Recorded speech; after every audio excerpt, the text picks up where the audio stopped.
भगवद्गीता अध्याय 1 श्लोक 2. संजय उवाच. दृष्ट्वा तु पाण्डवानिकं व्यूढं दुर्योधनस्तदा आचार्य उपसंगम्य राजा वचन ब्रवीत. संजय हा तेवढाच आध्यात्मिक, विश्वासू आणि राजा धृतराष्ट्राला पूर्णतः ओळखणारा असा असल्याने त्याची उत्सुकता पाहून संजयाने त्याला उत्साहित करण्याच्या उद्देशाने त्याच्या पुत्राला आदर दाखवत त्याने कुरुक्षेत्रावर काय केले ते विस्तृतपणे सांगितले.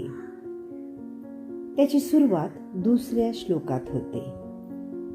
संजय राजा धृतराष्ट्राला म्हणाला, महाराज, राजा दुर्योधनाने पांडवांच्या सैन्याची व्यूहरचना पाहिली आणि त्यावेळी तो आपल्या आचार्यांकडे गेला व त्याने पुढील प्रमाणे बोलण्यास आरंभ केला.